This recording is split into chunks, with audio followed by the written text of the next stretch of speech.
नमस्कार दोस्तों, आप सभी का स्वागत है अपने स्टडी चैनल यूपीएससी लवर पर।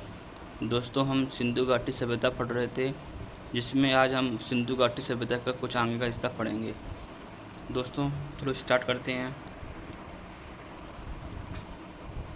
दोस्तों, सिंधु घाटी सभ्यता के लोग मनोरंजन के लिए मछली पकड़ते थे, शिकार करते थे एवं पशु पक्षियों को आपस में लड़ाते थे। क्या सिंधु घाटी सभ्यता में लोगों का मनोरंजन का साधन मछली पकड़ना, शिकार करना एवं पशु पक्षियों को आपस में लड़ाना था। दोस्तों, जो सिंधु घाटी सभ्यता के लोग जो बर्तन यूज करते थे, उनका रंग काले रंग का था। क्या था? काले रंग का।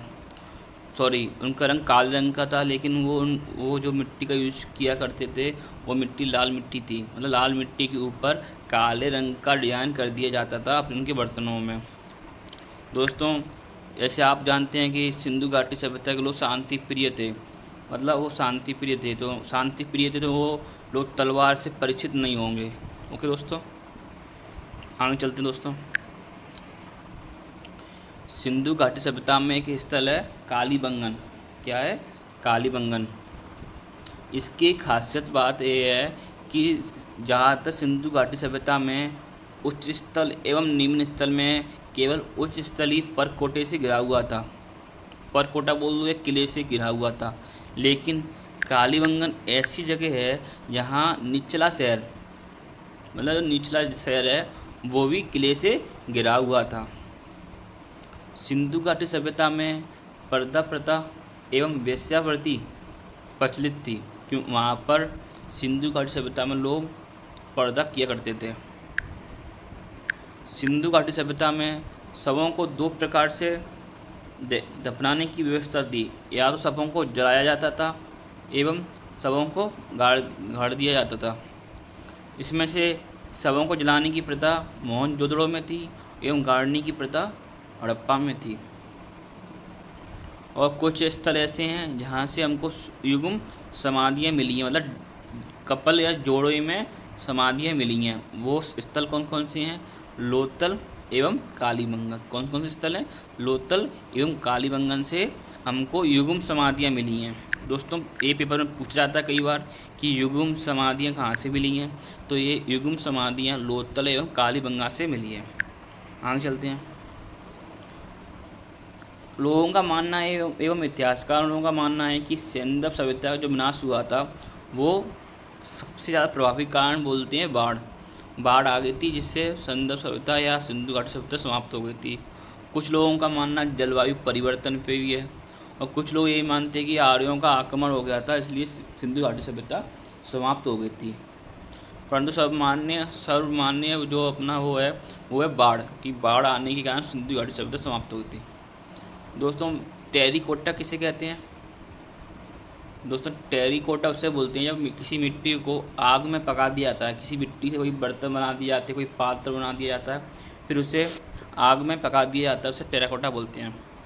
चलो दोस्तों, आगे चलते हैं। दोस्तों, अब हम सिंधु घाटी सभ्यता के कुछ स्थलों के नाम पढ़ेंगे एवं उनके खोजकर्ता के नाम पढ़ेंगे एवं वो किस नदी के किनारे स्थित है। ये 3 चीज़ें बहुत इम्पोर्टेंट है दोस्तों, अक्सर पेपर में पूछा जाता है इससे। चलो दोस्तों, स्टार्ट करते हैं। जैसे सिंधु घाटी सभ्यता में एक स्थल आता है हड़प्पा। क्या आता है? हड़प्पा। यह हड़प्पा हमारा रावी नदी के किनारे है। कहाँ पर है? रावी नदी के किनारे। हड़प्पा की खोज दयाराम साहनी ने की थी। किसने की थी? दयाराम साहनी ने की थी। उसके बाद माधव स्वरूप वत्स ने इनका उत्खनन किया था। हड़प्पा पाकिस्तान में एक जिला है माउंट गोमरी जिला। कहाँ है? माउंट गोमरी जिला, वहाँ पर ये हड़प्पा स्थित है। दोस्तों, केवल आपको दो स्थलों का स्थिति याद करनी है, एक हड़प्पा की, दूसरी मोहनजोदड़ो की। बाकी की आपको नदी याद रखना है और उनके नाम, उत्खननकर्ता के नाम याद करना है। अब नेक्स्ट नाम आता है मोहनजोदड़ो। क्या आता है? मोहनजोदड़ो का नाम आता है। मोहनजोदड़ो किस नदी किनारे है? मोहनजोदड़ो सिंधु नदी के किनारे। किस नदी किनारे है? सिंधु नदी के किनारे। इसकी खोज राखलदास बनर्जी ने की थी। किसने की थी? मोहनजोदड़ो की खोज जो सिंधु नदी के किनारे है, इसकी खोज राखलदास बनर्जी ने की थी। और मोहनजोदड़ो पाकिस्तान के सिंध प्रांत में है। कहाँ पर? पाकिस्तान के सिंध प्रांत है, जो स्टेट होता है, वहाँ पे जिला है। कौन सा जिला है? लड़काना जिला है, वहाँ पर मोहनजोदड़ो है। आगे एक स्थल का नाम आता है चन्हूदड़ो। क्या आता है? चन्हूदड़ो दोस्तों मोहनजोदड़ो की तरह ही सिंधु नदी पर है, और इसके उत्खननकर्ता कौन है? गोपाल मजूमदार। क्या है? गोपाल मजूमदार। आगे चलते हैं। अब स्थल आता है एक कालीबंगन। क्या आता है? कालीबंगन। दोस्तों ये हमारे राजस्थान में है, राजस्थान के हनुमानगढ़ ज़िले में पड़ता है कालीबंगन। और राजस्थान में नदी बहती है घग्गर। क्या बहती है? घग्गर। ये राजस्थान में जो नदी बहती है घग्गर, उस नदी के किनारे है कालीबंगन। इसके उत्खननकर्ता बीबी लाल एवं बी के थापर हैं। कौन है? बीबी लाल एवं बी के थापर इनके नाम हैं। चलो दोस्तों आगे चलते हैं। सिंधु घाटी सभ्यता का स्थल है कोट दीजी। क्या है? कोट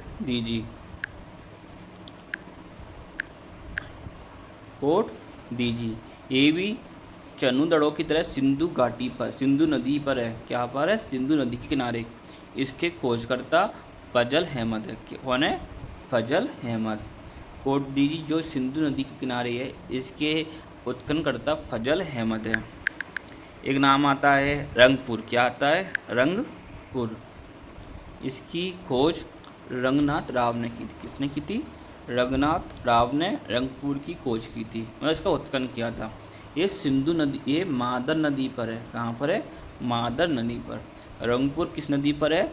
मादर नदी पर। और इसकी उत्खननकर्ता कौन है? इसके उत्खननकर्ता मादर है, सॉरी दोस्तों, रंगनाथ राव हैं। अब एक नया स्थल आता है रोपर। क्या आता है? रोपर किस नदी के किनारे है? ये दोस्तों ये सतलज नदी के किनारे है। कहाँ पर है? सतलज नदी के किनारे। इसके खोजकर्ता कौन है? इसके उत्खननकर्ता कौन है? इसके उत्खननकर्ता यज्ञदत्त शर्मा है। रोपर किस नदी किनारे है? सतलज नदी किनारे है। इसके उत्खननकर्ता कौन है? इसके उत्खननकर्ता यज्ञदत्त शर्मा है। अब नाम आता है लोथल का। क्या आता है? लोथल। ये लोथल भोगवा नदी किनारे। कहाँ पर है? भोगवा नदी के किनारे। इसके उत्खननकर्ता कौन है? इसके उत्खननकर्ता रंगनाथ राव है। कौन है? रंगनाथ राव। दोस्तों रंगनाथ राव ने 2 साइटें खोजी हैं। कौन कौन सी खोजी हैं? एक रंगपुर खोजी है, एक खोजी है लोथल, जिसमें रंगपुर मादर नदी किनारे है। लोथल भोगवा नदी के किनारे। कहाँ पर? भोगवा नदी के किनारे है। अब आता है यज्ञदत्त शर्मा के ऊपर। दोस्तों इसी तरीके से यज्ञदत्त शर्मा ने 2 साइटें खोजी हैं। कौन कौन सी खोजी हैं? एक खोजी है आलमगीरपुर। कौन सी खोजी है? आलमगीरपुर। दूसरी खोजी है रोपर। ये रोपर सतलज नदी किनारे है, और आलमगीरपुर हिंडन नदी किनारे। कहाँ पर है? हिंडन नदी के किनारे। और ये हमारे यूपी के मेरठ ज़िले में पड़ता है। कहाँ पड़ता है? आलमगीरपुर यूपी के मेरठ ज़िले में पड़ता है। दोस्तों ये आलमगीरपुर सिंधु घाटी सभ्यता या हड़प्पा सभ्यता का पूर्वी स्थल है।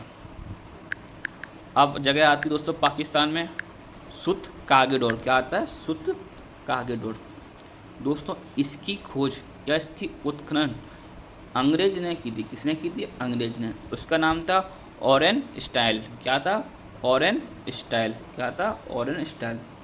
सुत कागेडोर दोस्तों दास्क नदी के किनारे का। किस नदी के किनारे है? दास्क नदी के किनारे।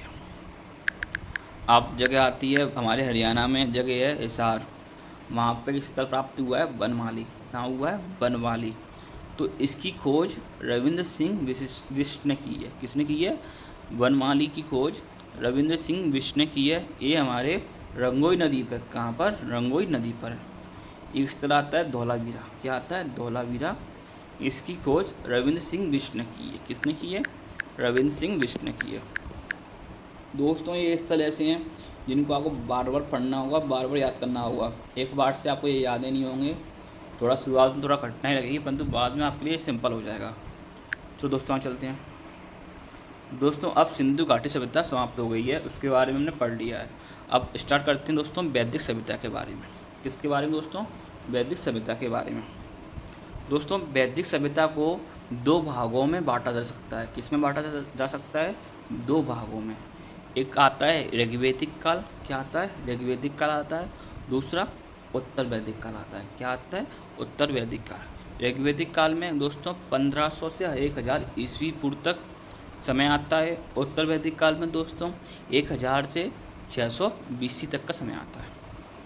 दोस्तों इतिहासकारों का मानना है कि जो आर्यों का जो आगमन हुआ था इंडिया में, वो सर्वप्रथम पंजाब में आए थे। और कहाँ आए थे? अफ़गानिस्तान में। कहाँ आए थे? पंजाब में आए थे और अफ़गानिस्तान में आए थे। दोस्तों विभिन्न इतिहासकारों का मत अलग अलग है कि आर्यों का मूल स्थान कहाँ से है, वो कहाँ से आए थे। लेकिन सर्वमान्य मत ये है, ये मध्य एशिया से आए थे। ये मत मैक्स मुलर ने दिया था। किसने दिया था? मैक्स मुलर ने। और वैदिक सभ्यता किसकी सभ्यता है दोस्तों? ये वैदिक सभ्यता आर्यों की वैदिक सभ्यता है। चलो दोस्तों ये बात आपको याद करनी होगी, जो वैदिक सभ्यता थी, मतलब जो आर्यों की सभ्यता थी, वो ग्रामीण सभ्यता थी। कौन सी सभ्यता थी? ग्रामीण सभ्यता थी। और जो सिंधु घाटी सभ्यता थी ना, वो नगरीय सभ्यता थी। मतलब पहले नगर बन चुके थे, उसके बाद ग्रामीण सभ्यता आई थी। मतलब कितना डिक्लाइन हुआ था अपने सभ्यता का।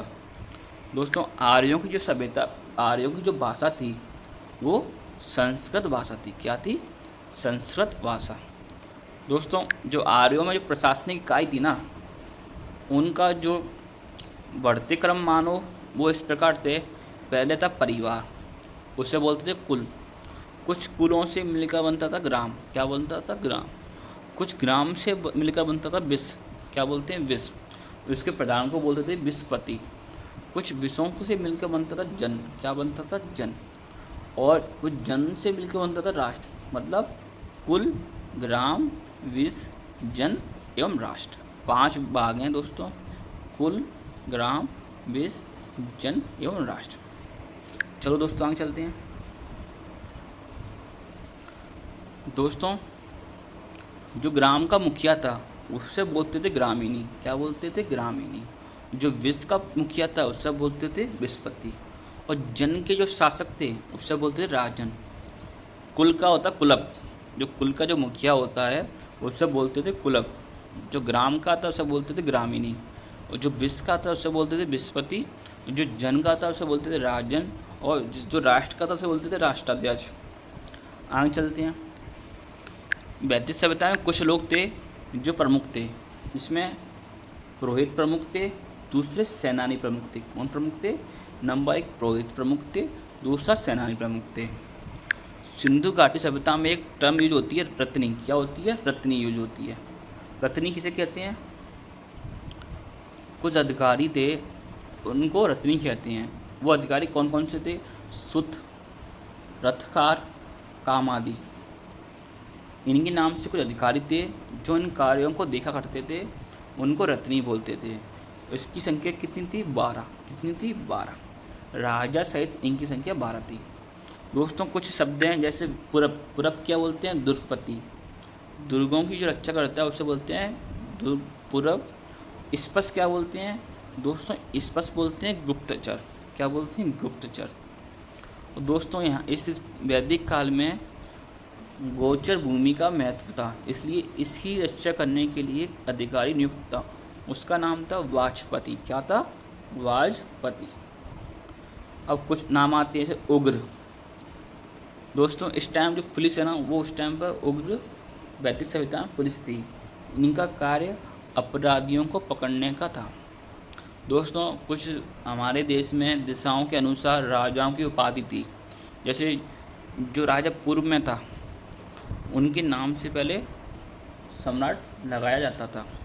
जैसे कोई राजा पश्चिम में था या गुजरात साइड में, तो उनके नाम से पहले सौराष्ट्र लगाया जाता था।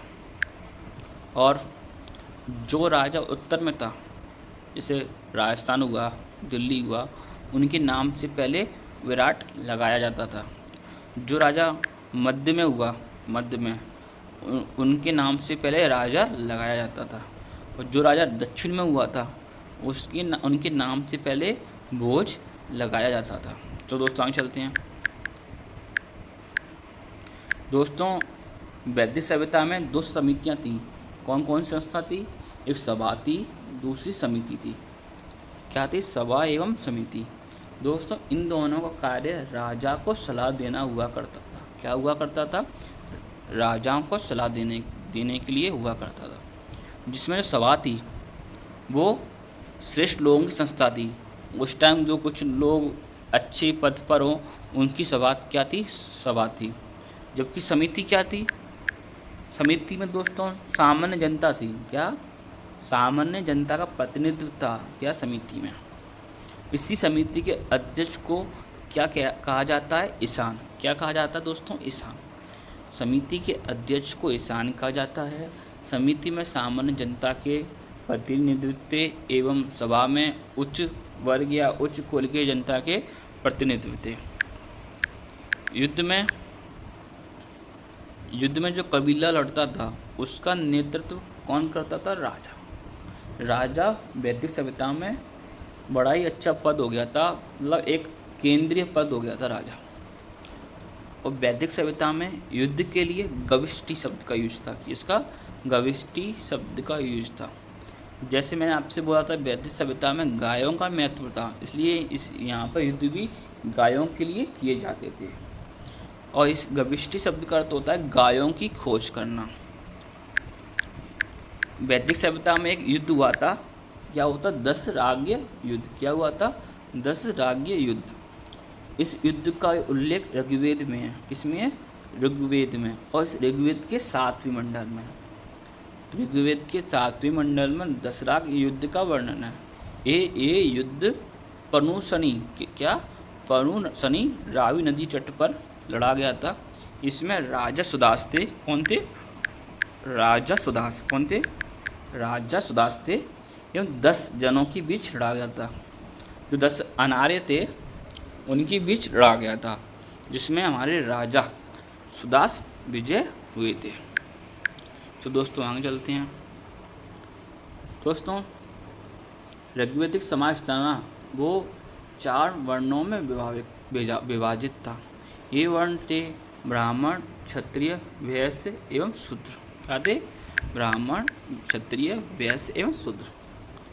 दोस्तों अच्छी बात ये थी ऋग्वेद काल में यह जो विभाजन था ना वर्णों का, ये कर्म पर आधारित था, जन्म पर आधारित नहीं। जन्म पर आधारित तो उत्तर वैदिक काल में हो गया था, परंतु जब ये व्यवस्था बनी थी तो ये व्यवसाय पर आधारित था। जब मतलब कोई टीचर है तो ब्राह्मण है, कोई सैनिक कार्य कर रहा है तो वो क्षत्रिय है, कोई व्यापार कर रहा है वो वैश्य है, कोई समाज सेवा कर रहा है वो तो शूद्र।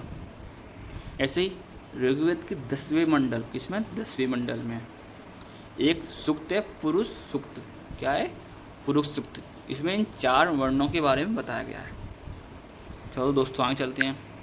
दोस्तों जैसे सिंधु घाटी सभ्यता मातृ प्रधान थी, वैसे ही आर्य समाज पितृ प्रधान था। जो आर्यों की सबसे छोटी इकाई थी उसे परिवार या कुल कहा जाता था। इसका मुखिया जो होता था वो होता था उनका पिता, जिसे बोलते थे कुलप। क्या बोलते थे? कुलप। एक अच्छी बात इस सभ्यता में थी, इस काल में जो स्त्रियों की स्थिति थी वो अच्छी थी। ये स्त्रियां अपने पति के साथ, किसके साथ? पति के साथ यज्ञ कार्य में भाग लेती थी। किसमें? यज्ञ कार्य में भाग लेती थी। दोस्तों इस समय स्त्रियों की स्थिति अच्छी थी, तो यहाँ बाल विवाह एवं पर्दा प्रथा प्रचलन में नहीं था। क्या नहीं था? बाल विवाह एवं पर्दा प्रथा प्रचलन में नहीं था। एवं आपको दोस्तों अभी पढ़ा था हम लोगों ने, सिंधु घाटी सभ्यता में पर्दा प्रथा प्रचलन में था। किस में था? पहले सिंधु घाटी सभ्यता आई है, वहाँ पर पर्दा प्रथा प्रचलन में था। इसके बाद वैदिक सभ्यता आई है, यहाँ पर बाल विवाह एवं पर्दा प्रथा प्रचलन में नहीं था। सिंधु घाटी सभ्यता में पर्दा प्रथा प्रचलन में था एवं वेश्यावृत्ति प्रचलन में थी। आगे चलते हैं दोस्तों मैं अपनी तरफ से आपको लूसेंट को समझाने की कोशिश कर रहा हूँ। दोस्तों मैं अपनी तरफ से ट्राई कर रहा हूँ, थोड़ी मेरी में गलती होंगी परंतु इसमें मैं सुधार करूँगा। प्लीज़ दोस्तों मुझे मोटिवेट करते रहिए और हमारे चैनल को सब्सक्राइब कीजिए। तो दोस्तों आगे चलते हैं। दोस्तों इसमें अच्छी बात थी, जो विधवा थी वो अपने पति के मृतक पति के छोटे भाई से विवाह कर सकती थी। चलो दोस्तों, कुछ साइड में लिखा हुआ से पढ़ते हैं। दोस्तों, जो उपनिषद हैं उनकी संख्या 108 है। कितनी है? 108। महापुराणों की संख्या कितनी है? 18। कितनी है? 18। एवं वेदांग की संख्या कितनी है? 6। वेदांग वही वेदांग जो वेदों को समझने में हेल्प करते हैं, सब वेदांग बोलते हैं। दोस्तों, वैदिक काल में स्त्रियों की स्थिति अच्छी थी, उनको शिक्षा दी जाती थी। ऋग्वेद में कुछ विदुषी स्त्रियों का वर्णन है। उनके नाम लोपामुद्रा, घोषा, सिक्ता, अपाला एवं विश्वास। क्या? लोपामुद्रा, घोषा, सिक्ता, अपाला एवं विश्वास। वैदिक सभ्यता में जो महिला जीवन भर अविवाहित रहती थी, क्या रहती थी? अविवाहित रहती थी, उस महिला को अमाजू कहा जाता था। क्या कहा जाता था? अमाजू। वैदिक सभ्यता का में लोगों का मतलब आर्यों का प्रमुख पेय पदार्थ कौन सा था? सोमरस। क्या था? सोमरस। आपने देवता पढ़े होंगे सोम। सोम देवता किसके देवता हैं? ये वनस्पति के देवता हैं, और ये सोमरस वनस्पति से बनाया जाता था। दोस्तों, आर्यन जो 3 प्रकार के वस्त्रों का यूज करते थे। नंबर 1 वास, अधिवास एवं उष्णीव। क्या? उष्णीव। और जो आर्य जो अंदर कपड़े पहनते थे उसे बोलते थे नीवी। क्या बोलते थे? नीवी। दोस्तों, सिंधु घाटी सभ्यता में लोगों का मनोरंजन का साधन पशुओं को आपस में लड़ाना, पासा खेलना था। वैसे ही आर्यों के कुछ मनोरंजन के साधन थे, जैसे संगीत था, रथ दौड़ता, घुड़ दौड़ता एवं दूध कीड़ा थी। चलो दोस्तों, आगे चलते हैं।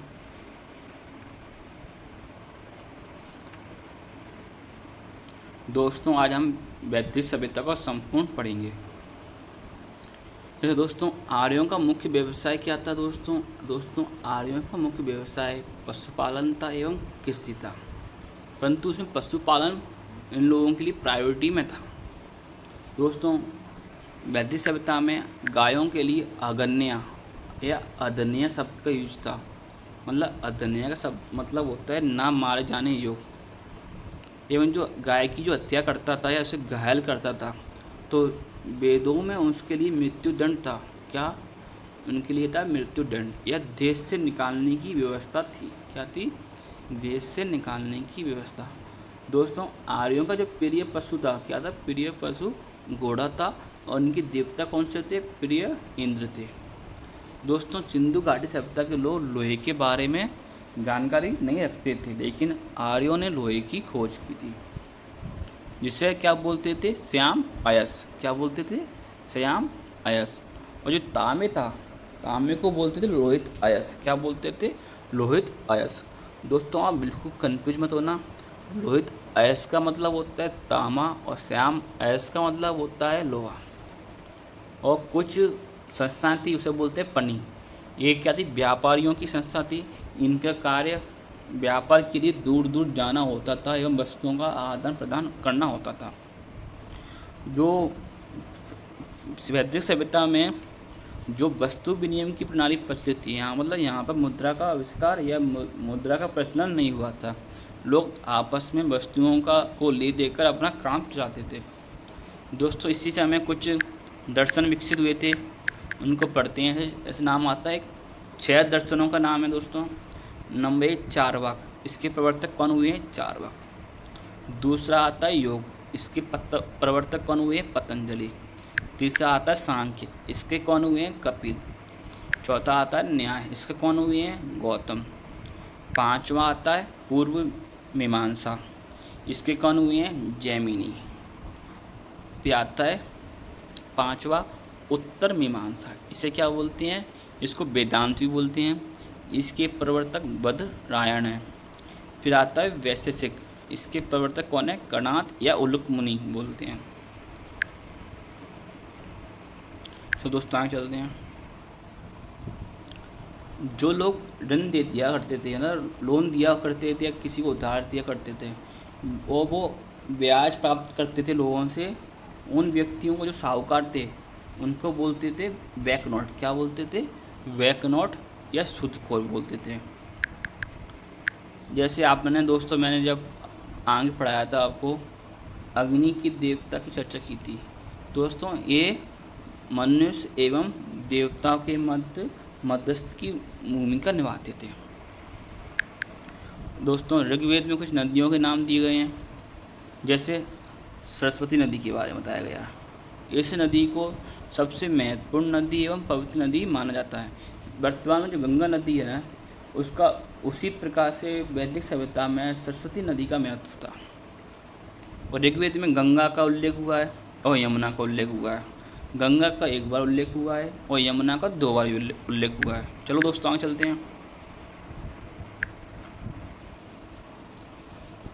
अब आते हैं उत्तर वैदिक काल में। दोस्तों ऋग्वेद में या ऋग्वेदिक काल में इंद्र महत्वपूर्ण देवता था, परंतु उत्तर वैदिक काल में प्रजापति, कौन, प्रजापति सबसे प्रिय देवता हो गए थे। दोस्तों उत्तर वैदिक काल में जब कोई राजा बनता था तो उससे पहले कुछ यज्ञ होता था। उस यज्ञ का नाम था राज सूर्य यज्ञ। क्या था? राज सूर्य यज्ञ। तो दोस्तों आज अपने लेक्चर को यहीं तक करते हैं। अगर आपका कमेंट में आंसर मिलेगा यस, तो हम इस लेक्चर को आगे कुछ टाइम के लिए बढ़ा दिया करेंगे। प्लीज़ दोस्तों, अगर आपने हमारे चैनल को सब्सक्राइब नहीं किया हो तो प्लीज़ दोस्तों हमारे चैनल को सब्सक्राइब कीजिए। थैंक यू दोस्तों।